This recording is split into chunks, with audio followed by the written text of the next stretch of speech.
চাপে পড়ে জাতীয় নির্বাচনের সম্ভাব্য সময় ঘোষণার মধ্য দিয়ে নিজের জিহাদি মনোভাবই কি প্রকাশ করলেন বাংলাদেশের প্রধান উপদেষ্টা মোহাম্মদ ইউনূস? গত মে মাসের শেষের দিকে বাংলাদেশের রাজনৈতিক সংকট মোচনে দেশের সেনাপ্রধান 2025 সালের ডিসেম্বর মাসের মধ্যে নির্বাচন করার এক প্রকার হুঁশিয়ারি দিয়েছিলেন। বিপরীত পথে হাঁটলেন মোহাম্মদ ইউনূস। বাংলাদেশের অন্যতম রাজনৈতিক দল বিএনপি বরাবর দাবি করে আসছে ডিসেম্বরের মধ্যে নির্বাচনের জন্য স্পেসিফিক রোড ম্যাপ দিতে হবে। বিপরীত পথে হাঁটলেন মোহাম্মদ ইউনূস।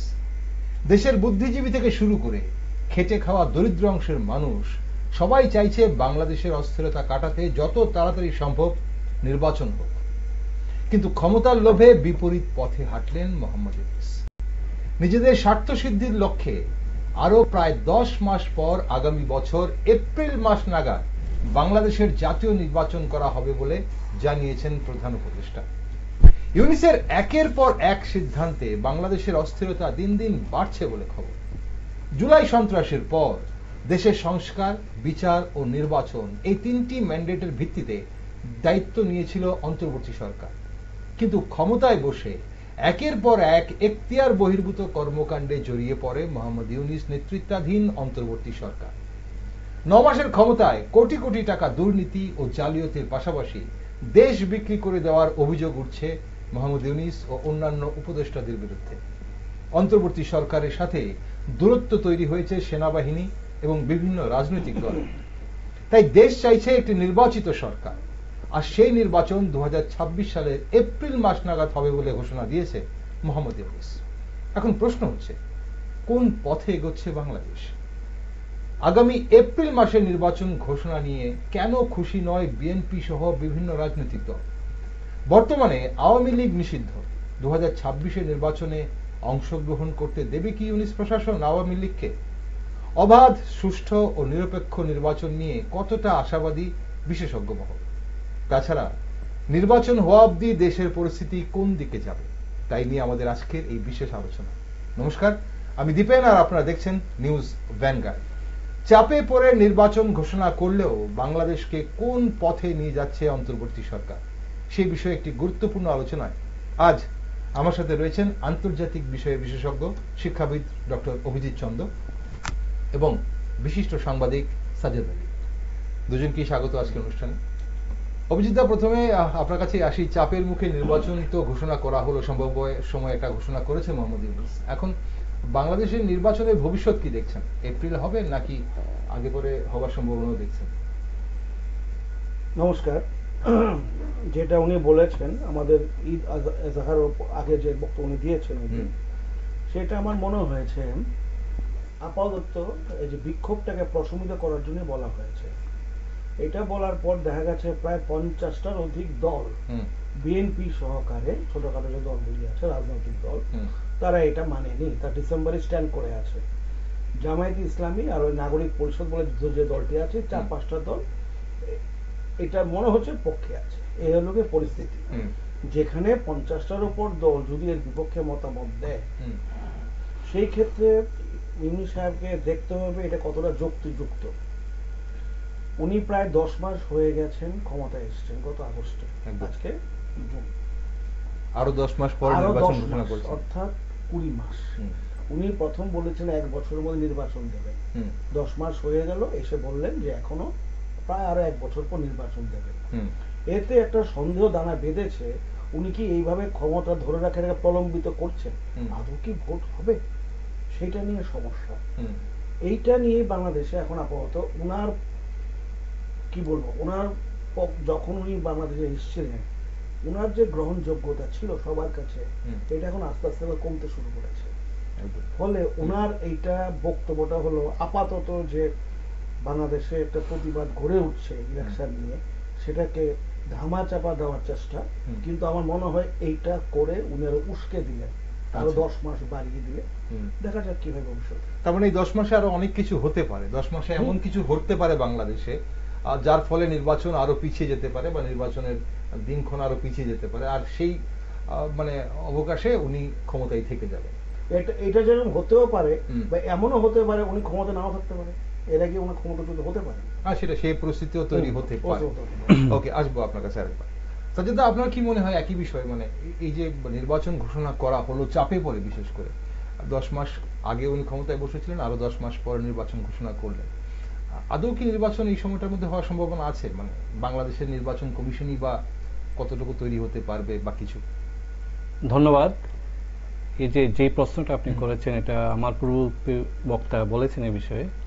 তো আমি যদি বলি এখানে সেভাবে যে এই যেসব দেশে এই যে বিশেষ করে সাউথ এশিয়ান কয়েকটা কান্ট্রি, মায়ানমার, পাকিস্তান, বাংলাদেশ, যেখানে সেনাবাহিনী একটু চালিকা শক্তি ভূমিকায় থাকে সবসময়, সেখানে আমার মনে হয় না সেনাবাহিনীর শীর্ষ নেতৃত্বের কনফারেন্সের বাইরে উনি ঘোষণাটা দিয়েছেন।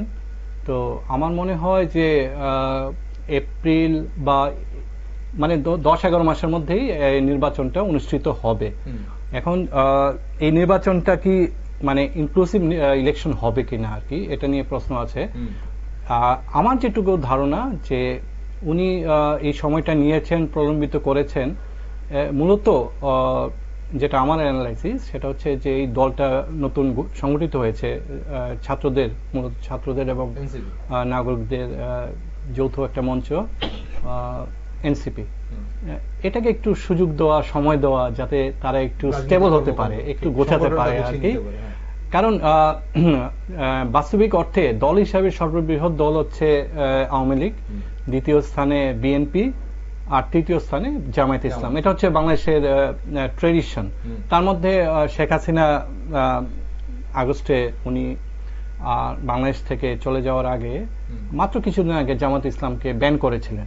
তো উনি যদি থাকতেন তাহলে অনেকটা বাংলাদেশে টু পার্টি একটা সিস্টেম হয়ে যেত। আর উনি যেটা 50টা দল 52টা দল বলেছেন, দুদিন পর পর বাংলাদেশে একটা দল গজিয়ে যায়। হ্যাঁ, এই শুধু কমিউনিস্ট পার্টি আর যেগুলো সোশ্যালিস্ট পার্টির নামই বোধহয় আছে প্রায় নাকি 20-22টা দল। হ্যাঁ, নানা নাম দিয়ে ওই অমুক জাসদ, মিনু জাসদ, মানে ইনু, কিনু, মিনু, মানে সব নামে দল আছে। তো বাংলাদেশের যে ইয়েটা ইন্টারনাল থেকে যে বিকারিং, সেটা থেকে আমাদের আরো বেশি ইম্পর্টেন্ট হচ্ছে যে আমরা কতটুকু বাংলাদেশে একটা ফ্রেন্ডলি গভর্নমেন্ট পাবো। হ্যাঁ, আমার মনে হয় যে ভারতের যে অবস্থান সেটা হচ্ছে যে বাংলাদেশের স্থিরতা, রাজনৈতিক স্থিরতা, এবং ভারতে অবশ্যই বাংলাদেশের অখণ্ডতাকে স্বীকার করে। এখানে যে সোশ্যাল মিডিয়ার গুজবের কোনো ইয়ে নেই যে আক্রমণ বা মিলিটারি অ্যাকশনে ভারত যাবে, সেসব না। ভারত যেটা চায় যে যেহেতু উত্তর পূর্ব ভারতের অবিচ্ছেদ্য একটা অংশ, এবং আমাদের যেই একটা জিওগ্রাফিক্যাল যে ব্যারিয়ার, একটা যে বটলনেক আছে, একটা করিডোরের একটা সমস্যা আছে, সেখানে বাংলাদেশ সহায়তা দিক এবং আমাদের যে ট্রানজিট যে বিষয়গুলো, সেগুলো বাংলাদেশ অগ্রাধিকারের ভিত্তিতে এগুলো স্যাংশন দিক, এবং বিনিময়ে ভারত যে বাংলাদেশকে যে ওয়াদাগুলি করেছে, প্রতিশ্রুতিগুলি দিয়েছে, এগুলি ভারত পালন করবে। এখানে আমাকে আরেকটু সময় দিতে হবে যে এখানে দেখেছি খুব মাতামাতি যে আওয়ামী লীগ কি আবার আসবে কিনা। বর্তমান পরিস্থিতিতে বাংলাদেশে যদি নির্বাচন হয়, তাহলে যেই মানে নিবন্ধকৃত দলগুলি নির্বাচন অংশগ্রহণ গ্রহণ করবে, আমার মনে হয় সেখানে আওয়ামী লীগ থাকবে না এই সামনের নির্বাচনে। এর পরের নির্বাচনে কি হয় সেটা দেখার অপেক্ষায় আমরা থাকবো। আর এর বাইরে হচ্ছে যে আওয়ামী লীগটা পুরোপুরি একটা মানে যেটাকে বলা যায় যে একটা পরিবার কেন্দ্রিক, অনেকটা আমাদের কংগ্রেসের মতো আর কি বিষয়। সেকেন্ড লাইন লিডারশিপ তৈরি হয়নি। এখন নেত্রী যে উনার বয়স প্রায় 80-র উপরে উনি, তো এখন উনি কতদিন আবার এই বাইরে থেকে, প্রবাসী থেকে দলকে দূর থেকে পরিচালিত করতে পারবেন, সেটাও একটু প্রশ্নের মধ্যে আছে আর কি। তো সব মিলিয়ে আমার মনে হয় যে ভারতের যে ডিপ্লোমেসি, সেই ডিপ্লোমেসিটা হচ্ছে যে একটা ফ্রেন্ডলি গভর্নমেন্ট। এখানে যদি বিএনপি আসে এবং ভারতের যে চাহিদাগুলো এগুলো যদি পূরণ হয়, এবং সিকিউরিটি, যেটা আরেকটা important, very important aspect, security.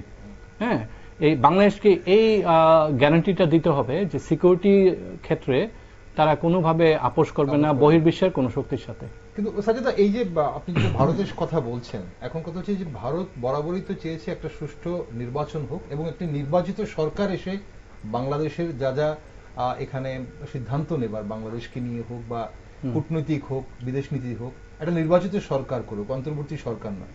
তো সেই জায়গাতে ভারতের পক্ষ থেকে অন্তর্বর্তী সরকার যে বিষয়টা, এটা কিন্তু একসময় বাংলাদেশের সংবিধানে ঢুকে গিয়েছিল, আবার শেখ হাসিনা আসার পর এটাকে এক্সপাল করেছিল, হ্যাঁ তত ছিল আর কি। তো এর আগে সরকার একটা বা দুটো হয়েছিল, খুব সময় দুটো হয়েছিল। একটা সরকার 1 বছরের ওয়াদা করে মানে প্রতিশ্রুতি 2 বছর কাটিয়ে নিয়েছিল এই সামরিক বাহিনীর সাহায্যে। এবার যেটা হচ্ছে সেটা 20 মাসের মধ্যে হচ্ছে। তার মানে যে হায়ার যে পিরিয়ডটা ছিল তত্ত্বাবধায়ক, এটা কম হবে আমরা যদি অঙ্কটা বুঝি আর কি। হ্যাঁ, তো মেইন কথা হচ্ছে যে আলটিমেটলি একটা নির্বাচিত সরকার প্রতিষ্ঠিত হতে হবে, সেটা যেই মতের পথেই হোক, কিন্তু ভারতের যে ইন্টারেস্টগুলি আছে সেই ইন্টারেস্টগুলি যাতে কোনোভাবে হ্যাম্পার না হয় এবং সিকিউরিটি কনসার্নগুলি যাতে বাংলাদেশ অ্যাড্রেস করে, এটাই ভারতের কাছে কাম্য। মেইন ইস্যু থাকবে ভারতের কাছে, একদম অবশ্যই। কারণ বাংলাদেশের বিগত 10 মাসে যেভাবে বাংলাদেশ অস্থির হয়ে উঠেছে এবং সেই অস্থিরতার ফলে একটা পার্শ্ববর্তী প্রতিবেশী হিসেবে ভারতের যে উদ্বেগ তা কিন্তু কোনোভাবেই অস্বীকার করা যায় না। ভারত উদ্বেগ অবশ্যই ছিল এবং ভারত সেখানে বারবার কিন্তু অনেকগুলো বিষয়ে কিন্তু বাংলাদেশকে অবগত করেছে। সেখানে বাংলাদেশের সংখ্যালঘুদের উপর আক্রমণ থেকে শুরু করে নির্বাচন অবধি ভারত অনেক কিছু কিন্তু বাংলাদেশকে বলেছে। কিন্তু এখন প্রশ্ন হচ্ছে, অভিজিৎ দা, গত শুক্রবার জাতির উদ্দেশ্যে ভাষণে প্রধান উপদেষ্টা বলেন আপনারা ওয়াদা আদায় করে নেবেন যে তারা অর্থাৎ এখানে রাজনৈতিক দলকে, যে রাজনৈতিক দলই হয়তো নির্বাচনে জয়ী হবেন বা এরকম কিছু, বাংলাদেশের স্বাধীনতা, সার্বভৌমত্ব, আঞ্চলিক অখণ্ডতা ও জাতীয় মর্যাদার প্রশ্নে কখনো কোনো প্রকার আপোষ করবেন না এবং দেশের বাইরের কোনো শক্তির কাছে দেশের স্বার্থ বিকিয়ে দেবেন না। প্রশ্ন হচ্ছে, এতদিন ওনার বিরুদ্ধে যেই অভিযোগগুলো উঠছিল ওনার বিরুদ্ধে, সেগুলো কি উনি ঘুরিয়ে দেওয়ার চেষ্টা করলেন? অবশ্যই, কারণ আমরা দেখতে পাচ্ছি যে আমাদের চট্টগ্রামে একটা অংশকে কোনো একটি রাষ্ট্রকে দেওয়ার কথা হচ্ছে, যেটি এশিয়ার রাষ্ট্র না, এশিয়ার বাইরের রাষ্ট্র, করিডোর দেওয়ার কথা বলছে। তো এইটা নিয়ে সাধারণ লোক তথা বাংলাদেশের যে সামরিক বাহিনী এবং বিভিন্ন রাজনৈতিক দলের মধ্যে ক্ষোভ আছে। এই ধরনের একটা বড় ঘটনা, মানে যেটা আমাদের আমরা পেপারে দেখতে পাচ্ছি বা বিভিন্ন স্পেসে দেখতে পাচ্ছি আমরা, এটা সেখানে যে একটা অংশ দিয়ে দেওয়া হচ্ছে। প্রথম কথা, যে এখন যারা আছে নির্বাচিত নয়, এই সরকার যাই ডিসিশন নেবে এটা কিন্তু নির্বাচিত সরকার নয়, একটা সরকারকে উৎখাত করে ওরা এসে বসেছে। এই পদ্ধতিটা আমরা গণতান্ত্রিক বলতে পারি না, উৎখাত করে বসানো গণতান্ত্রিক পদ্ধতিতে। এখন আপনি যে কথাটা বলেছেন, হ্যাঁ, উনার প্রতি কিন্তু একটা এই ব্যাপার একটা অভিযোগ আছে এবং এটা তো ঘটনা। উনি এবং ওনাদের যে উপদেষ্টা, যেটা সিকিউরিটি যে উপদেষ্টা খলিলুর রহমান, উনি তো আমেরিকা থেকে এসছে, ওনার মার্কিন বসবাস করতেন, নাগরিকত্ব আছে আমেরিকান, এবং আমেরিকান নাগরিকত্ব আছে, দ্বৈত নাগরিক। ফলে এই ব্যাপারে কিন্তু, এবং শুধু উনার না, উনার যে বিভিন্ন উপদেষ্টা আছে এর মধ্যে অস্ট্রেলিয়া থেকে আছে নাগরিকত্ব আছে, কারণ অনেকেরই দ্বৈত নাগরিকত্ব, সুইডেনের নাগরিকত্ব। ফলে বাংলাদেশে কিছু হলে হয়তো চলে যাবে ওই না দেশে, কোনো সমস্যা ওদের তো কেউ পাবে না। ফলে এই বিভিন্ন ব্যাপারে কিন্তু বাংলাদেশের মধ্যে ওদের মধ্যেই, ওদের যে যারা আছে ওদের মধ্যেই কিন্তু এই ব্যাপার মানে নিঃসন্দেহ নয় যে ওরা কার পক্ষে কাজ করছে। বাংলাদেশ, মাতৃভাষা বাঙালি, বাংলাদেশের জন্ম, এইটা একটা ব্যাপার। দেশ ছেড়ে অন্য দেশে নাগরিকত্ব নিয়ে সেখানে বসবাস করতে শুরু করলাম, অনেক দিন পরে আমি আবার দেশে ফিরলাম, সেই ক্ষেত্রে তার নিজের দেশের প্রতি আনুগত্য, এটা নিয়ে অনেক প্রশ্ন করতেই পারে, এবার প্রশ্ন উঠতেই পারে। হ্যাঁ, আপনি যে কথা বলেছেন যে একদিন যা বলে এসছে, এখন দেখা যাচ্ছে যে বর্তমান যে সরকার বিভিন্নভাবে দেশের কিছু কিছু অংশ ওরা যা শুনতে পাই আমরা অন্যান্য দেশকে দেওয়ার কথা বলছে। এইটা কিন্তু সাধারণ মানুষের মনে একটা বিরাট বড় চিন্তার বিষয়। উনি ওনার যে জাতির উদ্দেশ্যে যে ভাষণ ছিল ঈদ উপলক্ষে, সেখানে কিন্তু উনি কিন্তু কিছু কিছু জিনিস স্পষ্ট করেছেন। এখন স্পষ্ট করেছেন, আমি যদি শুধু বন্দরটার কথায় আসি, যেহেতু আপনি চট্টগ্রাম বললেন, চট্টগ্রাম বন্দরের কথা উনি বলেছেন যে চট্টগ্রাম বন্দর ব্যবস্থাপনাকে উনি এমন হাতে তুলে দিতে চাইছেন যারা বন্দর ব্যবস্থাপনায় অভিজ্ঞ, এবং ওনাদের অভিজ্ঞতাকে কাজে লাগিয়ে চট্টগ্রাম বন্দর যে বেহাল অবস্থা, এবং চট্টগ্রাম বন্দর নাকি বাংলাদেশের বাণিজ্যের হৃৎপিণ্ড, যা খুব দুর্বল, উনি এই ধরনের কথাগুলো বলেছেন। সেই চট্টগ্রাম বন্দরকে সর্ট অফ রিনোভেট করার জন্য বা উজ্জীবিত করার জন্য বিদেশি কিছু যারা বন্দর ব্যবস্থাপনায় অভিজ্ঞ তাদের হাতে তুলে দিতে চাইছেন। আসল উদ্দেশ্য কি সেই জায়গাটাতে নাকি চট্টগ্রাম বন্দরটাকে? তাহলে আপনার কথার বলি, উত্তরে বলি, প্রথম তো বলা হয়েছিল করিডোর, তখন তো বন্দরের কথা বলা হয়নি, এখন উনি বন্দরের কথা বলছেন। দ্বিতীয়ত যদি কোনো কাউকে দেওয়া হয় এটা তো ওপেন হবে, যে কি চুক্তি টেন্ডার সবকিছু একটা ওপেন ব্যাপার থাকে, প্রকাশ্য হবে, কারণ বাণিজ্য যদি হয় প্রকাশ্য, সবাই টেন্ডার জমা দেবে, সবাই আসবে। পৃথিবীতে এমন তো ব্যাপার নেই যে একটা কোম্পানি বা একটা দেশের সবচেয়ে ভালো বন্দর চালার কোনো দেশই পারে না। পৃথিবীতে প্রচুর বন্দর আছে, জাপান থেকে শুরু করে আমেরিকা পর্যন্ত। তাই যদি হয় এই বন্দরের যে চুক্তি কবে হলো, কার সাথে হলো, কি প্রক্রিয়ার মধ্য দিয়ে হলো, কি কি প্রোস এন্ড কনস, এইগুলি প্রকাশ্যে আসবে না। এইখানে তো উনি এগুলি প্রকাশ্যে আসছে না, দেখতে পাচ্ছি আমরা। বারবার অভিযোগ করছে বিভিন্ন বাংলাদেশের বিভিন্ন পেশার লোকেরা যে বন্দর দিচ্ছেন বা করিডোর দিচ্ছেন, যাই দিন আপনি, এটা তো প্রকাশ্যে আলোচনা হবে। যদি এমন কোনো ঘটনা ঘটে যে এটা দেশের মধ্যে সবাই মানছে না, তাহলে একটা জাতীয় ঐক্যমত তৈরি হোক, ওপেন করে দেওয়া হোক, সবাই শুনুক, দেখুক, অন্যদেরকে ডাকুক, করে করা হবে। কিন্তু এটা ঠিক কি হচ্ছে, বন্দর দিচ্ছে না করিডোর দিচ্ছে, কাকে দিচ্ছে, চুক্তি কি ছিল, তার টার্মস এন্ড কন্ডিশন কি, এই পুরো ব্যাপারটা ধোঁয়াশার মধ্যে আছে।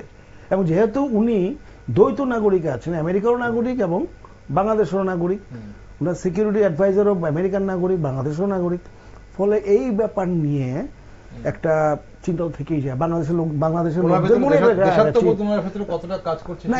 এটার থেকে বড় কথা, উনি যে এসে বসেছেন বা ওনাকে যে আনা হয়েছে, এই ব্যাপারটা উনি এতদিন দেশে ছিলেন না, ফলে সাধারণ লোকদের মধ্যে প্রশ্ন থেকেই যায় যে কতখানি উনি বাংলাদেশের পক্ষে করছেন আর কতখানি যারা বসিয়েছেন, যাদের মদতে বসেছেন তাদের পক্ষে করছেন।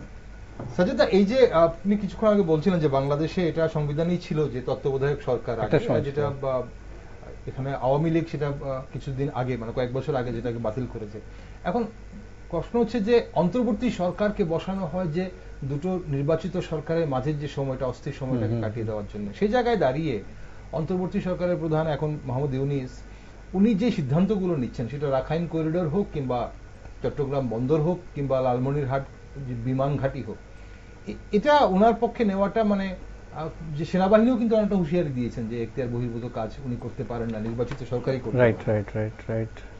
এখানে কি বাংলাদেশের জনগণ বা অন্যান্য যে প্রতিষ্ঠানগুলো আছে তারা কি সরব হবে না এই বিষয়গুলোতে? রাইট। অন্তর্বর্তী ইন্টারিম গভর্নমেন্টের যে বিষয়টা এসছে অ্যাসপেক্ট, সেটা এরশাদের পতনের পরেও একটা অ্যারেঞ্জমেন্ট হয়েছিল। আরেকটা সময় হয়েছিল মিউচুয়াল আন্ডারস্ট্যান্ডিং এ, আওয়ামী লীগ আর বিএনপির মধ্যে আন্ডারস্ট্যান্ডিং হয়েছিল, কিন্তু পরবর্তী সময়ে বিএনপি আবার অভিযোগ করেছে যে মানে তাকে ব্যাকস্টেপ করা হয়েছে, আওয়ামী লীগের ফেভারে কাজ করেছে ওই ইন্টারিম গভর্নমেন্ট। তো এটা একটা বিষয়। আর আরেকটা হচ্ছে যে এবারের সিচুয়েশন যেটা হয়েছিল আগস্টের 5 তারিখ, কাউকে না কাউকে বসাতেই হতো। এই প্রায় 90 বছরে এই লোকটাকে বসানো যদি না হতো, অন্য একজন বসতো। একটা সরকার তো থাকতে হবে না, যেই নামই হোক। এটাকে কেউ তখন দাবি ছিল জাতীয় সরকার, আরেকটা দাবি ছিল বিপ্লবী সরকার, কিন্তু আলটিমেটলি সেনাবাহিনীর পরামর্শে সেটা হয়েছে অন্তর্বর্তী সরকার। ঠিক আছে, এখন কথা হচ্ছে যে আমি একটু যেটা বলেছিলাম যে সবকিছু, এই যে কয়েকটা দেশ আছে, ওই সাউথ এশিয়া, আফ্রিকার অনেকগুলো দেশ এবং ল্যাটিন আমেরিকার কিছু দেশ, এগুলো মূলত সেনাবাহিনীর মাধ্যমে পরিচালিত হয় আর কি, মানে পলিসিগত আর কি। তো সেখানে সেনাবাহিনী নাকি মানে মতামত দিয়েছে যে ডক্টর ইউনূসকে বসানো হোক, যদিও প্রথমে গড় রাজি ছিল, সেভাবে রাজি ছিল না। আমি সেনাবাহিনী বলতে এখানে শুধু সেনাবাহিনীর লিডারশিপকে বোঝাচ্ছি, যেই লিডারশিপকে শেখ হাসিনা নিজে অ্যাপয়েন্ট করে গেছে।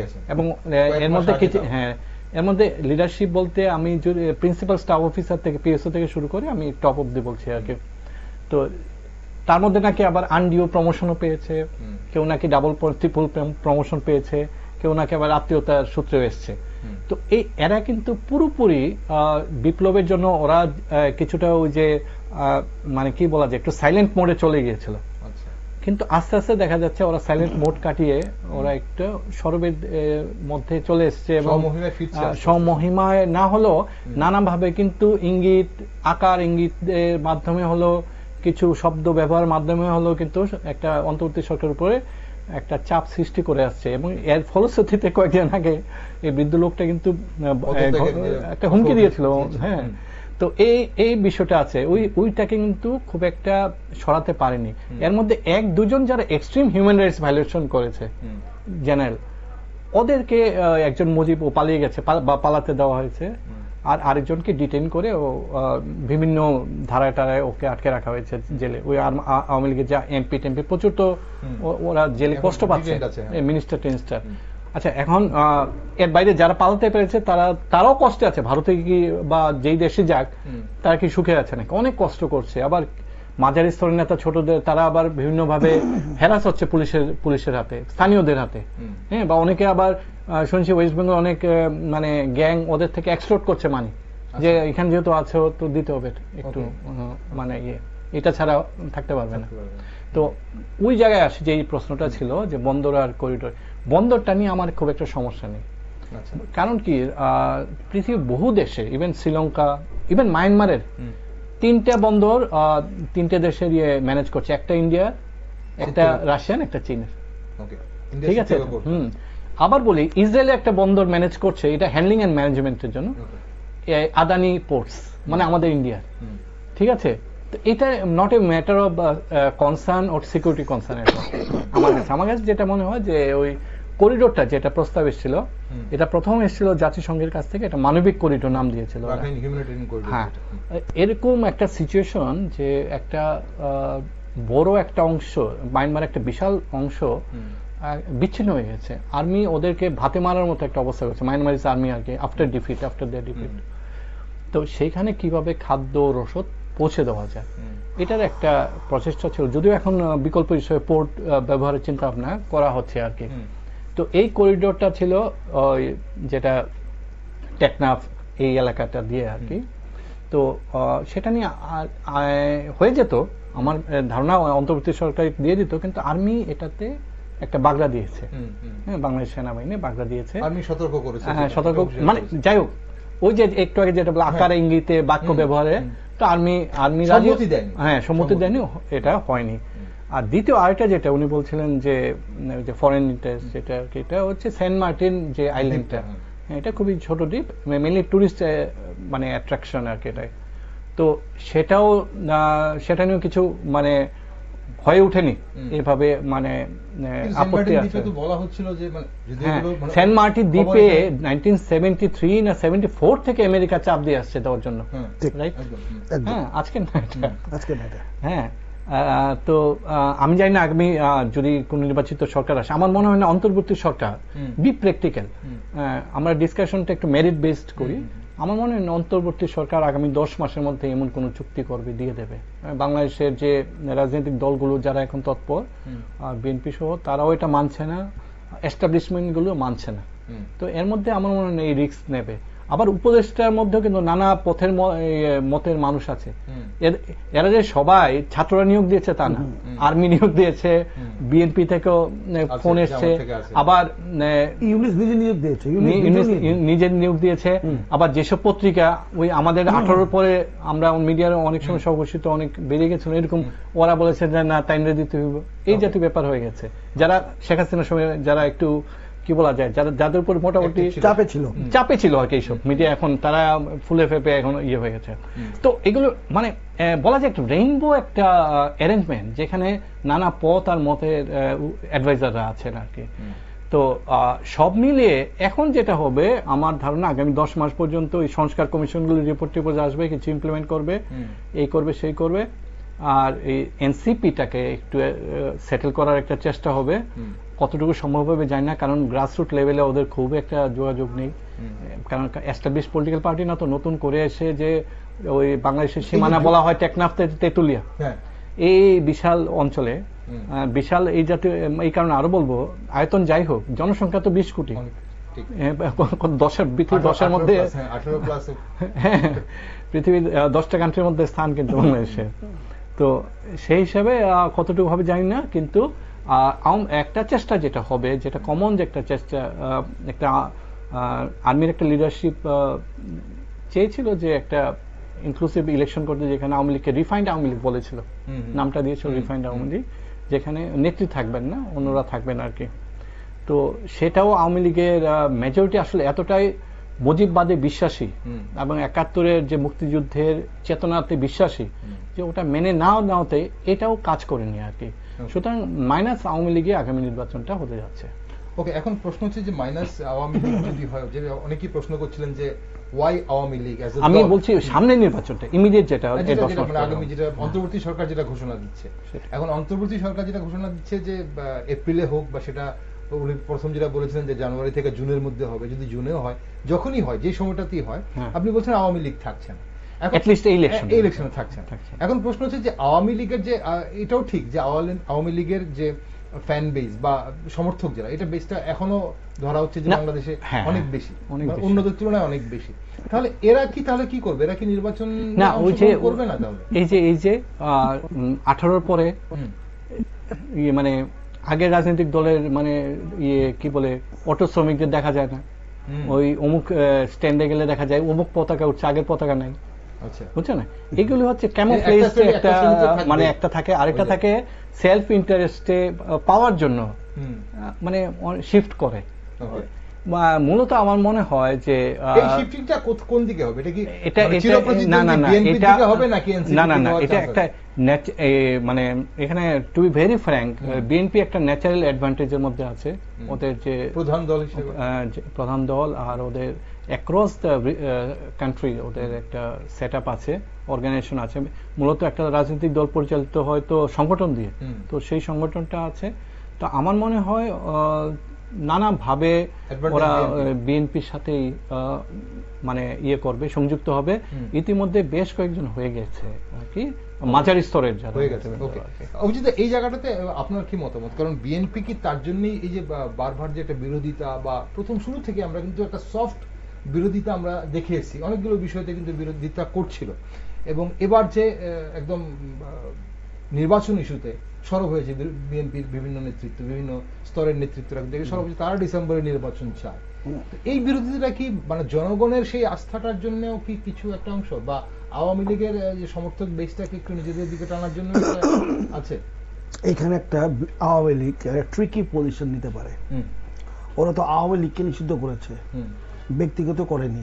ওরা যদি বাংলাদেশ লীগ নিয়ে নির্বাচনে লড়ে, না নিজের নাম যদি বাংলাদেশ লীগ এই নামে, আওয়ামী পার্টি নামে নির্বাচন করতে পারে। তো আওয়ামী লীগ এবং তার প্রতীক এটা নিষিদ্ধ, কিন্তু আমি যদি এটার বাইরে গিয়ে অন্য কোন নাম নিয়ে অন্য কোন প্রতীক নির্বাচন করতে পারি, এটা তো পরিষ্কার অফিশিয়ালি সেটা করা যায়। কারণ যখন ইলেকশন কোন কোন পার্টি নিবন্ধন করবে, একদম করতেই পারে, নতুন একটা দল করে বলে দেওয়া যে আওয়ামী লীগ এখানে ভোট দিন, দরকার নেই আওয়ামী লীগের যারা আছে তারা আওয়ামী লীগের পদত্যাগ করে এখানে জয়েন করুন, যেহেতু নেই। ওরা বলে আমার আজকে নাম অফিসে ছেড়ে দিলাম, আমি না এখন এই দলে জয়েন করলাম। কিছু লোক বিএনপি জয়েন করেছে, সাজ্জাদ ভাই বললেন যে কিছু অলরেডি জয়েন করে গেছে, কিছু ওই কি ন্যাশনাল কি পার্টি এনসিপি জয়েন করে গেছে, আর ম্যাক্সিমাম অংশ ওই পার্টি জয়েন করে যাবে। কি অসুবিধা? ওরা যেটা ভাবছে যে আওয়ামী লীগকে মাইনাস করে করবে, ঠিক আছে, আওয়ামী লীগ নয় দলটার নামে হলো না, অন্য দল করতে তো কোনো অসুবিধা নেই। সেটাই ভাবছি 30-35% এই যে সমর্থক বেস আছে, এটা কি তাহলে আমি সেটা বলছি ট্রিকি। একটা হলো আওয়ামী লীগ নামে যদি বাধা দেয়, ওরা বাধ্য না অন্য কোনো দলে যোগ দিতে। ওদের কাছে আরেকটা অপশন আছে যে ইচ্ছে করে ওরা আওয়ামী পার্টি বা বাংলাদেশ লীগ যাই হোক, মানে যেই নামে ওরা দিক না কেন, নতুন কোনো পার্টি করে ওইখানে ওরা জয়েন করবে, করে পার্টি লড়তে পারে। সেটা যদি হয় ফাইন, তখন দেখা যাবে ওদের যে ওই যে ভোটটা আছে ওইখানে পড়ে গেল। এখন মুশকিলটা হয়েছে কি, যদি এখন যে সিচুয়েশন, এখন যদি ভোট হয়, সংগঠনের বিচারে, জনসাধারণের কাছে প্রভাবের বিচারে আওয়ামী লীগ না থাকাতে বিএনপি এগিয়ে আছে, পরিষ্কার। এই ব্যাপারে কোন রকম দ্বিমত নেই, এগিয়ে আছে। মানে কি, বাকি যে দুটো দলের কথা দুটো বলবো না, জামায়াত ইসলামী আর এখন যে দলটা হয়েছে নতুন যে দলটা, এটার থেকে অনেক অনেক গুণ বেশি এগিয়ে আছে বিএনপি। তা ইউনূস সাহেবকে রাখা হয়েছে তো বারবার বলা হচ্ছে নতুন পার্টিটাকে স্ট্রেংথেন করার জন্য, ওনাকে তো রাখা হয়নি বিএনপিকে স্ট্রেংথেন করার জন্য। আওয়ামী লীগকে নিষিদ্ধ করেছে, তো উনি কি চাইবেন যে এই জায়গায় বিএনপি আসুক? চাইবে না বলেই তো বারবার বলা হচ্ছে নতুন যে দলটা হয়েছে ওটা স্ট্রেংথ করতে হবে, আরো স্ট্রেংথেন করতে হবে। তার জন্য সময়টা উনি বেশি প্রলম্বিত করছেন। আর বিএনপি যাচ্ছে তাড়াতাড়ি করে বিএনপি যেন হ্যাঁ কেউ নেই, আমরা করে যে আমাদের এই যে টানা পড়েন চলছে, এইটা একটু অবাক লাগে। উনি তো অন্তর্বর্তী সরকারের প্রধান, ওনাকে দিয়ে বসানো হয়েছে যে পরবর্তীকাল যে সরকারটা আসবে সেই সরকারটাতে আর সেই জন্য সুন্দরভাবে ইলেকশনটা পরিচালনা করার জন্য দায়িত্ব দিয়ে, যাতে কেউ কোনো কথা বলতে না পারে। তো উনি এইখানে বসে কোন একটি দলের প্রতি পক্ষপাতিত্ব করবেন কেন? নতুন যে দলটা হয়েছে এনসিপি, উনি একটা দেশের প্রধান হয়ে কি পারেন কোন দলের প্রতি পক্ষপাতিত্ব করতে? যে এই দলটা যতক্ষণ না শক্ত না হয় বা এই দলটার প্রতি উনি অনুরক্ত, এইটা যদি হয় তাহলে কি সেই ইলেকশনটা আপনি বলতে পারেন পক্ষপাতহীন হবে? তো অনেক কথাই বিএনপি বা বাকিরা বলছে এখানে। আর যদি দেখা যায় যে উনি ওই দলটার প্রতি অনুরক্ত, উনাকে আনতে চাইছেন, তখন বিএনপি কেন, জামায়াত ইসলামী তো মানবে না এটা। ওরা তো খেপে, ওরা তো ক্ষমতা স্বাদ চায়, ফলে বাংলাদেশের মোহাম্মদ ইউনূস যিনি আছেন, উনি যে ইলেকশন করবেন বলেছেন, যে পদ্ধতিতে উনি এগোচ্ছেন, আমার মনে হয় উনি প্রায় 99% দলের বিরাগ ভাজন হবে পরিষ্কার। আর বাংলাদেশে ইলেকশন, এটা তো উনি পরিষ্কার বললেন, থার্ড ওয়ার্ল্ড কান্ট্রি যেটা আমরা বলি, সেই ইলেকশনে কি শুধুমাত্র বাংলাদেশের লোকেরাই ডিসিশন নেয়? বাইরের কোন শক্তি কি প্রভাব খাটায় না? কেন আজকে মোহাম্মদ ইউনূস খলিলুর রহমানকে বসানোর পর আমেরিকা এত বেশি বাংলাদেশের নাক গলাচ্ছে? কারণ এই দুইজন আমেরিকার নাগরিকত্ব আছে। এর আগে তো আমরা আমেরিকার কোনো হাত দেখতে পাইনি জায়গাতে। এবং শেখ হাসিনা যাওয়ার আগে বলে গেছিল, কোন একজন গোড়া ব্যক্তি উনাকে বলে গেছিল যে আইল্যান্ডটা আমাদের চাই, সেন্ট মার্টিন দিলে ঝামেলা হবে না। তো এইগুলি তো রেকর্ডে আছে, এবং এটাও আমরা আগে আপনাদের চ্যানেলে বলা হয়েছে, সব জায়গায় বলা হয়েছে। যখন মোহাম্মদ ইউনূস প্রথম আমেরিকায় গেছিলেন, ক্লিন্টনকে পাশের সঙ্গে বসিয়ে বলেছিলেন মেটিকুলাসলি প্ল্যান্ড। মেটিকুলাসলি এই শব্দটা উনি ব্যবহার করেছেন, যতটুকু টিভিতে আমি দেখতে পেয়েছি। বলে সবকিছু মিলিয়ে উনি কোন একটি বাংলাদেশের বাইরে কোন একটি রাষ্ট্রের প্রতি অনুগত দেখাচ্ছেন এই করিডোর এবং বন্দর নিয়ে। দেশের ভেতর উনি একটি পার্টির প্রতি বিশেষ অনুরাগ দেখাচ্ছেন। যদি বাইরের দেশের প্রতি কোন একটি দেশের প্রতি উনি অনুরাগ দেখান, মনে রাখবেন এই অঞ্চলে কিন্তু চীন এবং ভারত একটা বৃহৎ শক্তি, আপনি কখনোই এদেরকে ছোট করে দেখতে পারেন না। নাম্বার 2, আপনি যদি দেশের ভেতর কোন একটি বিশেষ দলের প্রতি অনুরাগ দেখান, বাকি দলগুলি চুপ করে বসে থাকবে না। ফলে যে কোনো দল যদি ওরা যদি বুঝতে পারে আমি আসতে পারছি না, ঝামেলা পাকাবে। আর আওয়ামী লীগকে তো আমি চুপ করে বসিয়ে রেখেছেন, ওরা তো চুপ করে বসে থাকবে না। ফলে আমার মনে হয় উনি যেটা ভেবেছেন খুব সহজে অনেক কিছু করে ফেলবেন, এইটা আমার মনে হয় তত সহজ হবে না, মানে অত চিত্রটা তো সহজ মনে হবে না। এবং আমার জানি কেন মনে হয় উনি যদি 10 মাস ভেবে এগোন, এটা মাই প্রেডিকশন, যে উনি ভাবেন যে পরের এপ্রিলে উনি ইলেকশন করবেন, এই ভেবে এগেন। এটার আগে একটা কথা বলিনি, অপারেশন সিন্দুর মানে যেটা পাকিস্তানের উপর ভারতের যে গন্ডগোলটা হলো, এইখানে ভারত যেভাবে আপার হ্যান্ড নিয়েছে, গোটা পৃথিবী, মার্কিন যুক্তরাষ্ট্র, China, Russia, Asian, sub Asian, ASEAN, যাই বলুন, গোটা পৃথিবী দেখেছে ভারতের শক্তি। ফলে অপারেশন সিন্দুরের পর বাংলাদেশের কথাবার্তা, বিশ্বের কথাবার্তা ভারতের প্রতি অন্যরকম আমরা দেখতে পাচ্ছি। ভারতকে এখন সবাই একটু হলো সমীহ করে চলে। অতএব এই পুরো ব্যাপারটা মাথায় রেখে আপনাকে এগোতে হবে। আর মনে রাখবেন, বর্ষা শুরু হয়ে গেছে। বর্ষা কিন্তু আমাদের এই অঞ্চলে, পূর্ব ভারতে তো বাংলাদেশ, মায়ানমার, ভুটান, নেপাল, এই যে অংশটা প্রচন্ড বর্ষা হয়। দেখা যায় গত বছর বর্ষায় ওদের প্রচুর ক্ষতি হয়েছিল। যদি ভারতের সাথে সুসম্পর্ক রাখতে চায়, ভারত তো সাহায্য অবশ্যই করবে। এই বর্ষা যেতে দিন, দেখা যাক সরকার দেশের লোকদের, দেশের যে 18 কোটি লোক, তাদের কত দুর্দশা কত কমিয়ে রাখতে পারে, এটা কিন্তু খেয়াল রাখবেন। সঞ্জয়দা, এই যে বিষয়টাতে যে দেশের বাইরে একজন অনুরাগী কথা যেটা বলছিলেন, দেশের একটা বাইরে শুধু আমরা যদি এদিকটাই লক্ষ্য করি, বাংলাদেশের সাউথটা, সেখানে রাখাইন করিডোর হোক কিংবা সেন্ট মার্টিন দ্বীপ হোক কিংবা বন্দর হোক, আবার যদি আমরা উত্তরে দেখি লালমনিরহাট ঘাট দেখি, তারা একটা পা চীনের দিকে দিয়ে রেখেছিলেন, কারণ সেখানে সেই বিমান ঘাঁটি চীনের প্রতিনিধিরা এসে পরিদর্শন করে গেছেন, এমনটাই কিন্তু খবর ছিল। এখন প্রশ্ন হচ্ছে যে ভারতের অবস্থান, বা বাংলাদেশে ভারত চেয়েছিল যে বাংলাদেশে সুষ্ঠু নির্বাচন হোক এবং নির্বাচিত সরকার আসুক। বর্তমানে ভারতের কি অবস্থান নেওয়া উচিত? যেখানে একটা জায়গায় ওনার জাতির উদ্দেশ্যে ভাষণে উনি বলছিলেন যে একটা যুদ্ধাবস্থায় আছি, দেশি বিদেশি দোসররা নতুন বাংলাদেশ গড়ার সম্মিলিত প্রচেষ্টাকে পদে পদে বাধাগ্রস্ত করার চেষ্টা চালিয়ে যাচ্ছে। তো সেখানে মানে কি মনে হয়, দেশের দুরবস্থা থেকে মুখ ঘুরিয়ে দেওয়ার জন্যই এই ধরনের উক্তি, নাকি কোন ইঙ্গিত আরো কিছু গভীরে আছে? আর ভারতের অবস্থানটা কি হওয়া উচিত এখানে? আমার মনে হয় ইন্ডিয়া অলরেডি ইনিশিয়াল সেটব্যাক একটা ছিল আগস্টের পরে, মানে 2024 আগস্টের পরে। তারপরে কয়েক মাস কেটেছে, মানে অস্থিরতা ওখানে ছিল, প্রচন্ড অস্থিরতা ছিল। এরপরে ইন্ডিয়ার ডিপ্লোমেসি বা যেটাকে বলে যে মানে কন্ট্যাক্টসগুলো অনেকটাই সক্রিয় হয়েছে এবং মেইন স্ট্রিম পলিটিক্যাল পার্টিগুলির সাথে একটা গোপনে হলেও ইন্ডিয়ার একটা যোগাযোগ এস্টাবলিশড হয়েছে। পাশাপাশি ওখানকার যে এস্টাবলিশমেন্ট, যারা নীতি নির্ধারণ করে, তাদেরও একটা অংশের সাথে ইন্ডিয়ার হয়েছে বলে আমার ধারণা, আমার অ্যানালাইসিস, যোগাযোগটা হয়েছে।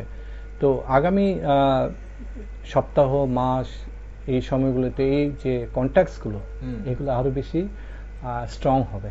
আচ্ছা, বিষয়টা হচ্ছে যে ইন্ডিয়ার যে মানে যেটাকে বলার যে কাজকর্ম আর ইন্ডিয়ার যে ইনভলভমেন্ট ইন বাংলাদেশ, সেটা তো বাংলাদেশের জন্ম থেকে, মানে বলা যায় মানে জন্মই হয়েছে ভারতের হাতে। হ্যাঁ, তো সেই সময় থেকে যেখানে ভারত ইনভলভ, এত সহজে ইন্ডিয়ার যে ইনফ্লুয়েন্স আর ইন্ডিয়ার যে কভার্ট অ্যান্ড ওভার্ট অপারেশনসগুলি, অ্যাক্টিভিটিসগুলি, এগুলো মুছে দেওয়া যাবে না। হ্যাঁ, তো একটু সময় লাগবে, বা বিভিন্ন পরিস্থিতির সময় বা বিভিন্ন পরিস্থিতির কারণে তার যে যেটাকে বলে অ্যাপ্রোচগুলি, ইন্ডিয়ার অ্যাপ্রোচগুলি, ডিপ্লোম্যাটিক যে ইয়েগুলো, ম্যানুভারিংগুলি, এগুলো একটু চেঞ্জ হবে আর কি, এই যে আর কি।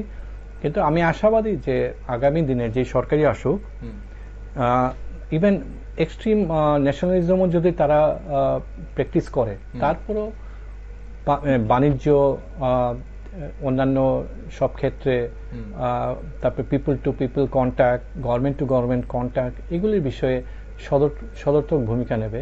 ইভেন আমি এও বলছি যে মানে কোনো অবস্থাতে যদি জামাতে ইসলামও যদি আসে, তাহলে কিন্তু তারা এর বাইরে যেতে পারবে না, কারণ সেটা হবে তখন নির্বাচিত সরকার।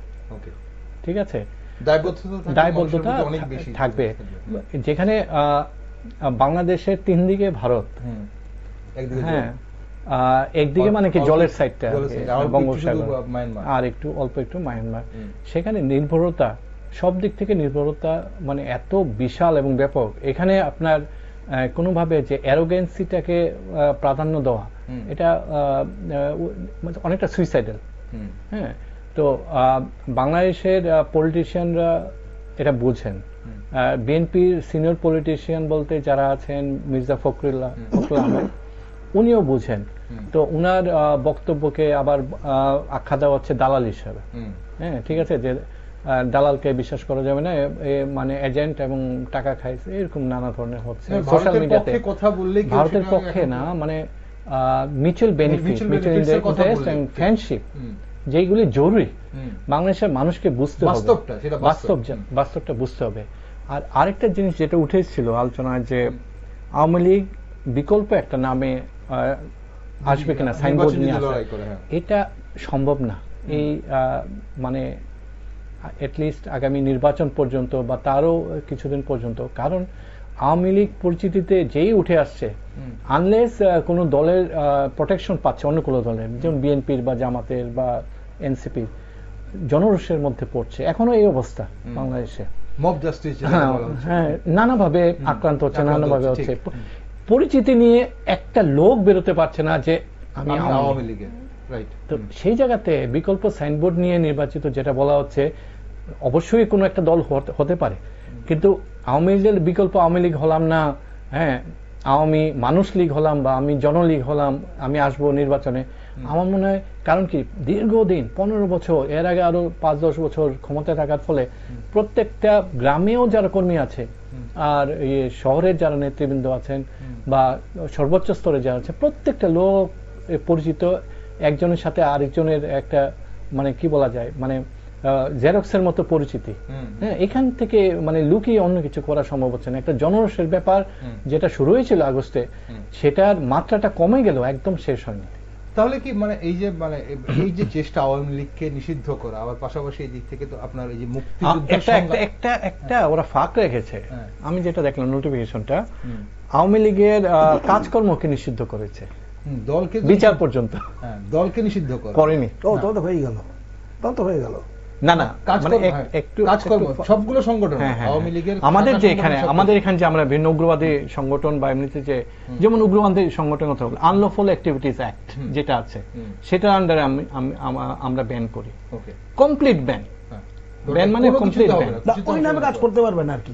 হ্যাঁ, ওই নামে কাজ করতে পারবে না। হ্যাঁ, তো নিবন্ধীকরণটাও বাতিল হয়েছে।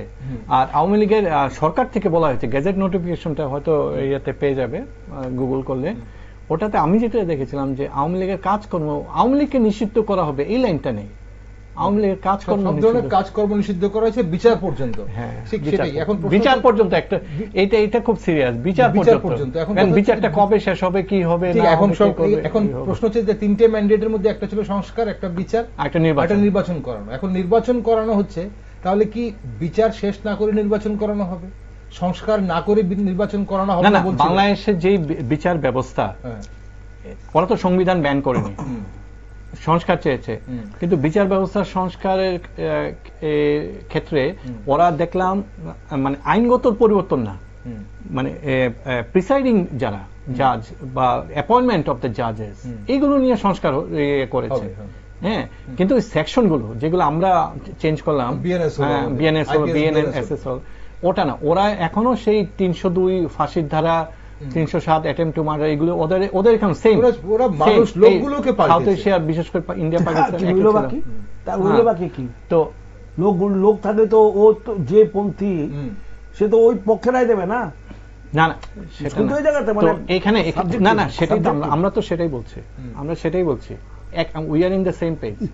তো আমরা যেটা বলছি যে এই বিচার ব্যবস্থায়, বাংলাদেশের চলমান বিচার ব্যবস্থায় সংস্কার তো হবে, যে এটা যে স্ট্রাকচারটা নিয়ে, মানে আইনটা নিয়ে হচ্ছে না, তো এই বিচার ব্যবস্থা কমপ্লিট হতে হতে লোয়ার কোর্ট থেকে শুরু করে অ্যাপেক্স কোর্ট পর্যন্ত শেষ হতে হতে, তো এই যে মানে বিচার পর্যন্ত থাকবে, এই যে ব্যাপারটা, মানে অনেক কিছু একটা অনেক কিছু ঘুরিয়ে এটাও ইঙ্গিত যে বিচার শেষ হবে না। তাহলে আমার কথা হচ্ছে যে ওই বাংলাদেশ এখনো এরকম আছে যে 40 বছর ধরে মানে অ্যাপিলেট কোর্টে পড়ে আছে, এটার কোনো সুরা হয়নি।